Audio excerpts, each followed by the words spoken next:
तो चलिए आज के इस बेहद खास एक्सप्लेनर की शुरुआत करते हैं। आज हम जिस विषय पर बात करने वाले हैं ना, वो हम सब की जिंदगी से सीधा जुड़ा है। हम बात कर रहे हैं सूरह यूनुस की, और ये समझेंगे कि कैसे इस सूरह की गहरी बातें, इसकी हिकमत हमारी आज की भाग-दौड़, स्ट्रेस और उस बेचैनी का सबसे बेहतरीन और पक्का इलाज है जिससे हम सब रोज गुजरते हैं। देखिए, इंसानी फितरत बड़ी अजीब है। जब भी हम किसी बड़ी परेशानी या स्ट्रेस में होते हैं ना, तो हमें रातों रात कोई जादुई छड़ी या चमत्कार चाहिए होता है। और पता है इस चक्कर में क्या होता है? इस जल्दबाजी में हम उन अचूक और परमानेंट इलाजों को पूरी तरह से इग्नोर कर देते हैं, जो बिल्कुल हमारी आंखों के सामने मौजूद होते हैं। भाग 1, सूरह यूनुस का एक छोटा सा परिचय। तो थोड़ा सा बैकग्राउंड जान लेते हैं। ये सूरह मक्का के उस दौर में नाजिल हुई, यानी अवतरित हुई, जब हालात बहुत ही ज्यादा मुश्किल थे। इसमें कुल 109 आयतें हैं, और सबसे दिलचस्प बात यह है कि ये आयतें कोई जादू या चमत्कार दिखाकर लोगों को हैरान करने के लिए नहीं आई थीं, बल्कि ये हमारे बेचैन मन को सुकून देने और हमारे दिमाग को लॉजिक के साथ समझाने के लिए भेजी गई थीं। अब इसकी बिल्कुल पहली आयत पर ही गौर करते हैं।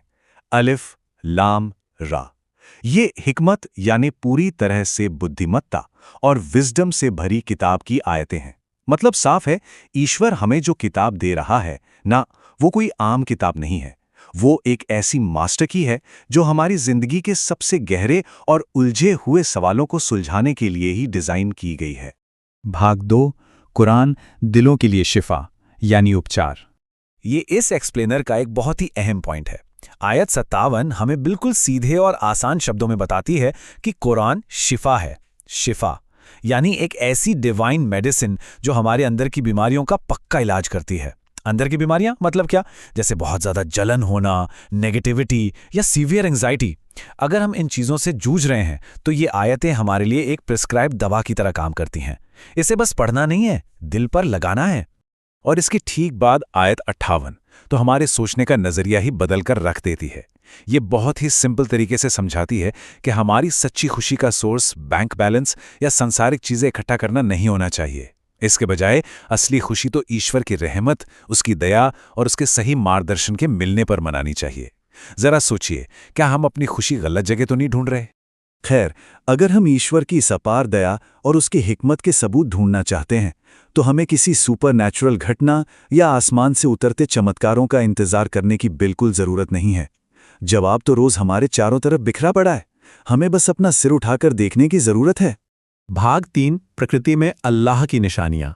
आयत 5 हमें नेचर के परफेक्ट सिस्टम के बारे में बताती है। इसमें सूरज की चमक और चांद की अलग अलग मंजिलों या फेजेस का जिक्र है। अब इसे ऐसे समझिए, सूरज और चांद का ये जो सिस्टम है वो कितनी परफेक्ट मैथमेटिकल कैलकुलेशन से चल रहा है ना? तो जो क्रिएटर पूरे यूनिवर्स को इतनी सटीकता और टाइमिंग के साथ चला सकता है, क्या वो हमारी जिंदगी की परेशानियों को सही समय पर ठीक नहीं करेगा? ये आयत हमारे घबराए हुए दिलों को ईश्वर की परफेक्ट टाइमिंग पर भरोसा करना सिखाती है। अब आयत 22 और 23 पर आते हैं। ये आयतें हम इंसानों की एक बहुत ही कड़वी सच्चाई को सामने रखती हैं। होता क्या है कि जब हम किसी बड़े तूफान या मुसीबत में फंसते हैं, तब तो हम पूरी सच्चाई से ईश्वर को पुकारते हैं, खूब मिन्नतें करते हैं। लेकिन जैसे ही हमारे पैर सूखी जमीन पर पड़ते हैं, मतलब जैसे ही मुसीबत टल जाती है, हम सब कुछ भूलकर फिर से अपने उसी पुराने रवैये और अहंकार में वापस आ जाते हैं। ये कितनी अजीब बात है ना? भाग 4, यूनुस की कौम का पश्चाताप और तौबा। लेकिन इंसानों की इस भूलने वाली फितरत का एक बहुत बड़ा एक्सेप्शन भी है। ये एक्सप्लेनर हमें दो अलग अलग सिचुएशंस दिखाता है। एक तरफ फिरौन है, जिसने तब हार मानी और पछतावा किया जब वो डूब रहा था और उसके पास कोई चॉइस ही नहीं बची थी। नतीजा, उसे माफ नहीं किया गया। दूसरी तरफ यूनुस नबी की कौम थी, जिन्हें बचा लिया गया। क्यों? क्योंकि उन्होंने अपनी मर्जी से खुद को बदलने का फैसला तब किया जब उनके पास अभी भी वक्त और चॉइस बाकी थी। आयत 98 हमें साफ साफ बताती है कि यूनुस की कौम इतिहास का एक बेहतरीन एक्सेप्शन है। उन्होंने हमें यह साबित करके दिखाया कि अगर हम समय रहते अपनी पूरी सच्चाई के साथ ईश्वर की तरफ वापस लौटते हैं, तो उसकी असीम दया हमारी किस्मत को पूरी तरह से फिर से लिख सकती है। लिटरली ये आयत हमें बताती है कि उम्मीद का दरवाज़ा हमेशा खुला है, बस हमें वक्त रहते कदम उठाना है। भाग 5, औलिया अल्लाह यानी अल्लाह के वली। जरा एक पल के लिए ऐसी जिंदगी की कल्पना कीजिए जहां हमें आने वाले कल का कोई डर ना हो और बीते हुए कल का कोई पछतावा या दुख ना हो। साउंड्स इम्पॉसिबल है ना? लेकिन आयत 62 में औलिया अल्लाह यानी ईश्वर के जो सच्चे दोस्त हैं उन्हें ठीक इसी बेखौफ और सुकून भरे स्टेट की गारंटी दी गई है। ये मेंटल पीस का सबसे ऊंचा लेवल है। तो सवाल ये उठता है कि कोई ईश्वर की ये अद्भुत दोस्ती कैसे पा सकता है?